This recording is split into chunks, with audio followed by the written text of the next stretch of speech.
हाँ भाई, क्या पढ़ने वाले हम लोग आज? मलेरिया। ठीक है, शुरू करते हैं। मलेरिया, मलेरिया क्या है सब हम जानते हैं, सबने सुना है मलेरिया बहुत खतरनाक बीमारी होती है। हाँ, ऐसा सुना है हमने, वाकई में रियल में क्या है, बहुत ही खतरनाक बीमारी है। नंबर सुनोगे इसका क्या होता है? वर्ल्ड में पर ईयर 220 मिलियन केसेस आते हैं मलेरिया के। 220 मिलियन केस मलेरिया के वर्ल्ड में, जिसमें से 4 से 5 मिलियन क्या होता है, लगभग डेथ हो जाती है। 4 से 5 मिलियन की क्या होती है, डेथ हो जाती है। हम अपने इंडिया की बात करें तो 2 मिलियन केसेस आते हैं पर ईयर। अपने इंडिया में मलेरिया के 2 मिलियन केस आते हैं और उसमें डेथ कितनी होती है, 1000 डेथ पर ईयर। इंडिया में 1000 लोगों की डेथ जो है वो मलेरिया से हो जाती है। ये तो रिकॉर्ड वैल्यू है, ये तो रिकॉर्ड वैल्यू है। अनरिकॉर्ड वैल्यू की तो हम बात ही नहीं कर रहे हैं, हम तो रिकॉर्डेड वैल्यू की बात कर रहे हैं। क्लियर? अच्छा, मलेरिया के बारे में लोग क्या समझते हैं कि मलेरिया जो है वो मच्छर से होता है, मॉस्किटो से होता है। ठीक है, होता है, बट रीजन मॉस्किटो नहीं है। क्लियर? मॉस्किटो क्या काम करता है, जिस देखो होता क्या है कि प्लाज्मोडियम एक स्पीसीज़ है, ठीक है, मेंबर है ये प्रोटिस्टा का। प्लाज्मोडियम क्या है, एक स्पीसीज़ है, माइक्रो रेंज में होता है। किसका मेंबर है? प्रोटिस्टा फाइलम का मेंबर है। क्लियर? कई टाइप्स के प्लाज्मोडियम होते हैं, Plasmodium falciparum, Plasmodium malariae, Plasmodium vivax. Clear? इन सबसे मलेरिया होता है, बट सबसे डेंजरस मलेरिया जिसे वो बोला जाता है वो होता है प्लाज्मोडियम फाल्सीफेरम। मलेरिया के जितने भी डेथ होती हैं, मलेरिया की वजह से जितने भी डेथ होती हैं, उसमें मेन रीज़न कौन है? Plasmodium falciparum. 90% डेथ, ठीक है, ब्रेन फीवर की वजह से हो जाता है। किसकी वजह से? प्लाज्मोडियम फाल्सीफेरम की वजह से। क्लियर? अच्छा, बात करेंगे तो फिर मॉस्किटो का क्या रोल है इसमें? मॉस्किटो का रोल ये है कि प्लाज्मोडियम फाल्सीफेरम, जो प्लाज्मोडियम है उसको हमारे बॉडी के अंदर लाना और बॉडी से बाहर लेके जाना। मॉस्किटो का क्या काम है? हमारे बॉडी के अंदर लाना और लेके जाना। As a career, as a vector बोल सकते हैं। मॉस्किटो क्या काम कर रहा है? वेक्टर का काम कर रहा है। और मॉस्किटो भी कौन सा? फीमेल मॉस्किटो, फीमेल एनाफिलिस बोलते हैं इसको। ठीक है, मतलब हमारा ब्लड जब सक करता है मच्छर, वो कौन सा मच्छर है, कौन सा मॉस्किटो है? फीमेल। सिर्फ फीमेल ही खून चूसती है। ठीक है, तो अब समझते हैं कि ये सारा प्रोसेस होता कैसे है। सबसे पहले क्या हुआ कि मान लें एक फीमेल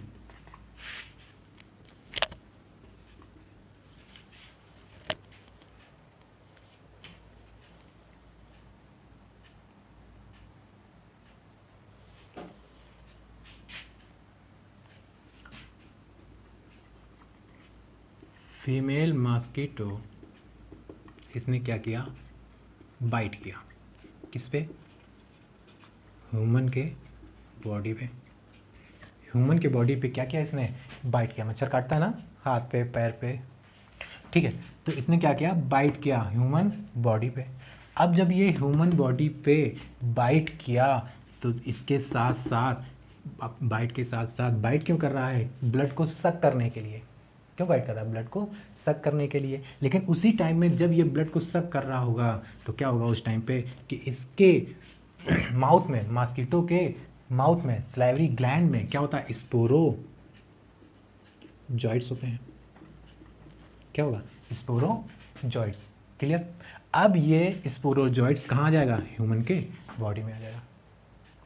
ये स्पोरोजॉइट्स ब्लड के थ्रू, किसके थ्रू, किसके थ्रू, ब्लड के थ्रू कहाँ पहुँच जाएगा? लीवर के सेल में। कहाँ पहुँच जाएगा? लीवर के सेल में। क्लियर? ये स्पोरोजॉइट्स ब्लड के थ्रू पहुंच जाएगा लीवर के सेल में। क्लियर? लीवर के सेल में पहुंचने के बाद में, ह्यूमन बॉडी का जो लीवर है उसके सेल में पहुंचने के बाद में ये क्या करेगा? एसेक्सुअल रिप्रोडक्शन को परफॉर्म करेगा। क्या करेगा? एसेक्सुअल रिप्रोडक्शन को परफॉर्म करेगा। कहाँ? लीवर के सेल में। उसके बाद लीवर का सेल क्या हो जाएगा? अब थ्रू ब्लड ब्लड के थ्रू लीवर के सेल में पहुंचेगा। लीवर के सेल में क्या हो जाएगा कि अब लीवर का सेल क्या हो जाएगा, ब्रस्ट कर जाएगा, फट जाएगा। जब लीवर का सेल फट जाएगा, ब्रस्ट कर जाएगा, तो इसके बाद में जो यहाँ पे स्पोरोजॉइट्स थे वो निकल के कहाँ चले आएंगे, ह्यूमन के आरबीसी में, आरबीसी सेल में, रेड ब्लड सेल्स। ठीक, अब जब ये आरबीसी के सेल में आ जाएगा ये स्पोरोजॉइट, तो यहाँ भी क्या होगा, एसेक्सुअल रिप्रोडक्शन। एसेक्सुअल रिप्रोडक्शन जब आरबीसी के सेल में होगा तो यहाँ पे क्या क्या बनेगा, मेल गैमीट और फीमेल गैमीट, मेल गैमीट और फीमेल गैमीट। क्लियर? अच्छा, मेल गैमीट और फीमेल गैमीट यहाँ पे बना जब, तो ये किस प्रोसेस से बना, एसेक्सुअल रिप्रोडक्शन के प्रोसेस से बना। किसका मेल गैमीट फीमेल गैमीट है, मॉस्किटो का नहीं, किसका है ये, स्पोरोजॉइट का है। अच्छा, ये स्पोरोजॉइट जब लीवर सेल से निकलकर आरबीसी में गया तो अब इसको बोल देंगे मीरोजॉइट्स। क्या बोलेंगे, मीरोजॉइट्स। अब जब ये मीरोजॉइट्स आरबीसी में गए, आरबीसी के अंदर क्या होता है हमको मालूम है, हीमोग्लोबिन। क्या होता है, हीमोग्लोबिन। ग्लोबिन प्रोटीन है, हीमो मतलब आयरन। अब क्या होगा कि ये मीरोजॉइट्स जो हैं वो ग्लोबिन प्रोटीन को तो खा जाएंगे, उनको तो डाइजेस्ट कर जाएंगे, बट आयरन जो है, हिम जो है, उसको डाइजेस्ट नहीं कर पाएंगे। अब वो क्या हो जाएगा, आरबीसी के सेल्स में क्या हो जाएगा, वो टॉक्सिक हो जाएगा। हिम जो होता है वो टॉक्सिक नेचर का होता है। ये टॉक्सिक नेचर की वजह से अब क्या होगा कि एक चिल फीवर होगा। जिस भी ह्यूमन के अंदर ये सारा प्रोसेस हो रहा है, तो जब यहाँ पे आरबीसी रप्चर्ड होगी, आरबीसी की सेल फटेगी, उसके बाद जो उसमें हिम है, क्योंकि हीमोग्लोबिन का ग्लोबिन तो वो डाइजेस्ट कर गया, जो हीम बचा हुआ है उसी की वजह से क्या होता है, फीवर होता है। फीवर किसकी वजह से होता है, जो हीमोग्लोबिन में हीम है उसी की वजह से क्या होगा, फीवर होगा। ठीक, अब ये मेल गैमीट और फीमेल गैमीट बन गए। अब क्या हुआ, इस टाइम पे कोई दूसरा मॉस्किटो आया, ठीक है, कोई दूसरा मॉस्किटो आया, फीमेल मॉस्किटो। ये फीमेल मॉस्किटो आके सेम पर्सन को क्या करेगा, बाइट किया। इसने क्या किया, बाइट किया। ये फीमेल मॉस्किटो आके सेम पर्सन के को क्या किया, बाइट किया। किसके लिए, ब्लड मील के लिए। अब ब्लड मील जब यहाँ से ब्लड मील इस मॉस्किटो में जा रहा होगा, ठीक है, ब्लड मील। अब जब ये ब्लड मील इस मॉस्किटो में जा रहा होगा तो उस ब्लड मील के साथ साथ, उस ब्लड मील के साथ साथ क्या होगा कि ये मेल गैमीट और ये फीमेल गैमीट भी क्या चले जाएंगे, इसी फीमेल मॉस्किटो के अंदर चले जाएंगे। क्लियर? ये मेल गैमीट और फीमेल गैमीट इसी ब्लड मील के थ्रू क्या चले जाएंगे, फीमेल मॉस्किटो में चले जाएंगे। फीमेल मॉस्किटो के किस प्लेस पे, स्टमक में।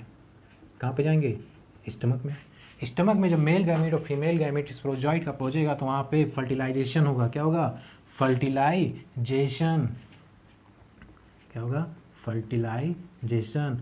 और फर्टिलाइजेशन हम जानते हैं, ठीक है, एक प्रोसेस है सेक्सुअल रिप्रोडक्शन में। ठीक, तो अब ये फर्टिलाइजेशन होने के बाद में ये कहाँ पहुँच जाएगा, अब जब स्टमक में हो जाएगा, फर्टिलाइजेशन हो जाएगा, फर्टिलाइजेशन होने के बाद में क्या हो जाएगा कि पहुँच जाएगा सलाइवरी ग्लैंड में, और फर्टिलाइजेशन हो जाएगा तो ये क्या बन जाएगा, ये स्पोरोजॉइट बन जाएगा। स्पोरोजॉइट्स कहाँ पहुँच गया, ये सलाइवरी ग्लैंड में। किसके सलाइवरी ग्लैंड में, मॉस्किटो के सलाइवरी ग्लैंड में। अब ये सलाइवरी ग्लैंड पहुंच गया और ये फिर से जाके किसी मॉस्किटो, किसी ह्यूमन बॉडी को क्या किया, बाइट किया, तो अब क्या होगा, स्पोरोजॉइट फिर से ह्यूमन बॉडी में चला जाएगा। जरूरी नहीं है ह्यूमन बॉडी, दूसरा भी अनदर ह्यूमन है उसके अंदर भी हो सकता है। अब ये स्पोरोजॉइट फिर से गया और ये पूरी प्रोसेस क्या होगी, रिपीट होगी। यही मलेरिया का प्रोसेस है। अच्छा, यहाँ पर ध्यान देना है, क्या चीज़ ध्यान देंगे कि जो स्पोरोजॉइट्स है, जो स्पोरोजॉइट्स है वो क्या हो रहा है कि एसेक्सुअल रिप्रोडक्शन, स्पोरोजॉइट्स का एसेक्सुअल रिप्रोडक्शन किसकी बॉडी में हो रहा है, ह्यूमन के बॉडी में। ठीक, और सेक्सुअल किसकी बॉडी में हो रहा है, सेक्सुअल किसकी बॉडी में हो रहा है भाई, मॉस्किटो के बॉडी में। ठीक है, अरे सेक्सुअल रिप्रोडक्शन, ये फर्टिलाइजेशन हो रहा है ना, अरे मेल गैमीट और फीमेल गैमीट के बीच में यहाँ फर्टिलाइजेशन हो रहा है, क्लियर। यहाँ पे फर्टिलाइजेशन हो रहा है मेल गैमेट और फीमेल गैमेट के बीच में, तो सेक्सुअल रिप्रोडक्शन कहाँ पे हुआ, मॉस्किटो की बॉडी में, और एसेक्सुअल रिप्रोडक्शन ह्यूमन की बॉडी में। तो इसको हम क्या बोल सकते हैं, प्राइमरी होस्ट, और इसको क्या बोल सकते हैं हम, सेकेंडरी होस्ट। प्राइमरी होस्ट कौन हुआ, ह्यूमन, सेकेंडरी होस्ट कौन हुआ, मॉस्किटो। क्लियर। अब क्या सिम्टम्स हैं मलेरिया के, मलेरिया के केस में क्या होगा कि देखो ह्यूमन की बॉडी में तो अब आया, इसके बाद जाएगा लीवर सेल में, लीवर सेल में जाने के बाद आरबीसी में, आरबीसी में जब आरबीसी का सेल रप्चर्ड होगा तब हमको फीवर आएगा, तब हमें पता चलेगा कि हाँ भाई कुछ गड़बड़ हो गया, हाँ मे भी मलेरिया हो सकता है। क्लियर। तो यहाँ तक के प्रोसेस में, ठीक है, बॉडी में इंटर करने से लेकर के और आरबीसी के रप्चर्ड होने तक, ठीक है, काफ़ी टाइम लग जाता है, 2 से 3 वीक लग जाता है। तो 2 से 3 वीक के बाद ही हमको मालूम पड़ेगा कि हमको क्या हुआ, मलेरिया हो गया। ठीक है, किसी मॉस्किटो ने बाइट किया इससे ये मतलब नहीं कि तुरंत ही मलेरिया हो जाए, 2 से 3 वीक के बाद में क्या हो सकता है, मलेरिया हो सकता है। ठीक है, तो मलेरिया जो होता है वो किसकी वजह से होता है, प्लाज्मोडियम की वजह से होता है। प्लाज्मोडियम फॉल्सिफेरम सबसे डेंजरस स्पीसीज़ है, मलेरिया कॉजिंग एजेंट है। ठीक है, आई होप आप लोगों को मलेरिया समझ में आया होगा। Thank you.